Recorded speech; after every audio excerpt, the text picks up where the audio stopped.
Whispers from the ancient sands, the birth of a legend. Ancient Egypt holds many secrets. Deep beneath the golden sands, pharaohs sleep. They rest in magnificent tombs. These tombs were built to last forever. But some say they hold more than treasure.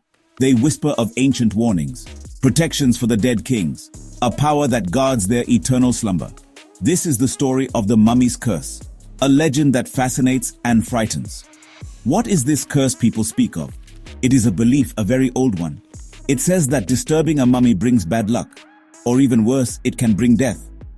Many ancient tombs have inscriptions. These writings warn intruders. They promise terrible fates for grave robbers. Death will come on swift wings, some say. These were meant to protect the pharaohs and their precious belongings in the afterlife.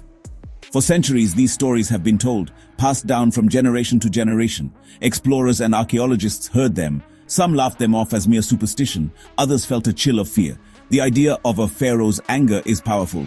Imagine opening a tomb sealed for millennia. The air is still, the silence deep. You are the first to see these wonders. But are you truly welcome there? The legend grew stronger over time, especially in the 19th and early 20th centuries. This was a time of great discoveries in Egypt. Many tombs were opened. Mummies were brought into the light. Newspapers loved these exciting stories. They wrote about curses and mysterious events. This made the public very curious and a little bit scared of ancient magic. The mummy's curse became famous worldwide. The most famous curse story is Tutankhamun's. In 1922, Howard Carter made a discovery. He found the tomb of the boy king. It was hidden in the Valley of the Kings. Lord Carnarvon funded this long search. He was an English nobleman, very wealthy. The world watched with great excitement. No one knew what treasures lay inside, or what dangers might also be waiting. This discovery would change everything. When they entered the tomb, it was amazing. Gold, jewels, and statues filled the rooms. It was a pharaoh's resting place, untouched. But soon, strange things started to happen. Lord Carnarvon became ill. A mosquito bite on his cheek got infected. He died just a few months later in Cairo. This was the spark that lit the curse story. Newspapers around the world screamed mummy's curse. People were convinced the pharaoh was angry. After Carnarvon, others connected to the tomb died. Some died from illness, some in accidents. Arthur Mace, who helped open the burial chamber, died. George J. Gould, a visitor, died after a fever. Even Carnarvon's dog, Susie, supposedly died back in England. People said it howled at the moment of his death. Each death added more fuel to the fire. The curse seemed very real to many. It felt like a powerful, unseen force, a warning from the ancient past. The media played a very big role. Reporters loved the idea of an ancient curse. It sold many newspapers and magazines. They exaggerated stories, made connections. Sometimes they even invented details. Any misfortune was blamed on Tutankhamun.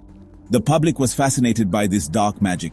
It was more exciting than simple history. The curse of King Tut became a global sensation, and it remains so even today. Why do so many people believe in these curses? It is a very human thing, I think. We are drawn to mystery and the unknown. Ancient Egypt is full of such wonders. The pyramids, the Sphinx, the hidden tombs. These things inspire awe and imagination.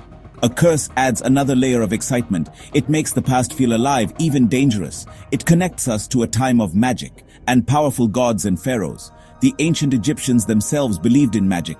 They used spells and protective amulets. Their tombs often had written warnings. These were meant to scare away robbers. May the crocodile be against him in the water. May the serpent be against him on land. These words sound very serious, very real.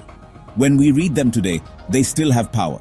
They make us wonder if something is there. A lingering energy, a pharaoh's will. Our minds also like to find patterns. When several people involved with a tomb die, it is easy to see a connection, even if the deaths are not related. This is called confirmation bias. We look for evidence that supports our beliefs. We ignore things that do not fit. If someone gets sick, it's the curse.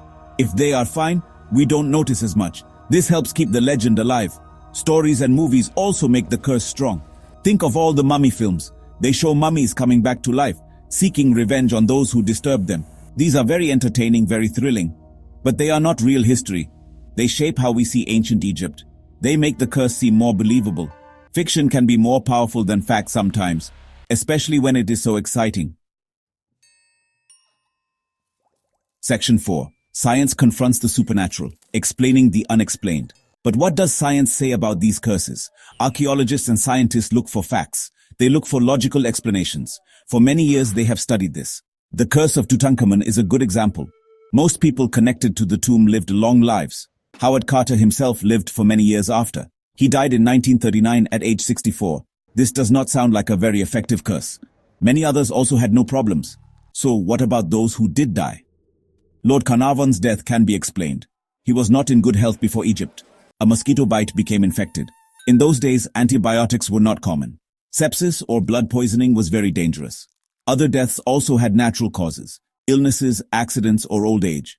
These things happen to people everywhere, not just those who entered tombs. Some suggest ancient tombs might hold dangers, not supernatural ones, but real ones.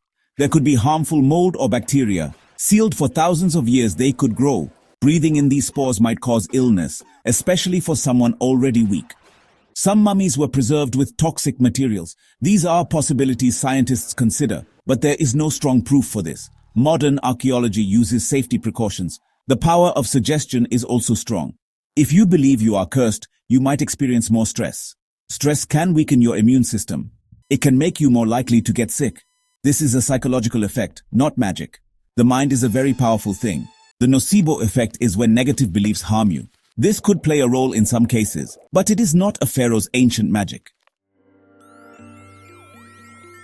Section 5. Beyond the veil of mystery, the true legacy of the pharaohs. The curse is a fascinating legend. It captures our imagination. But the true story of ancient Egypt is richer. These tombs are windows to the past. They tell us about life, death, and belief. This is the real treasure they hold. Not gold, but knowledge and understanding. The light of their civilization shines much brighter.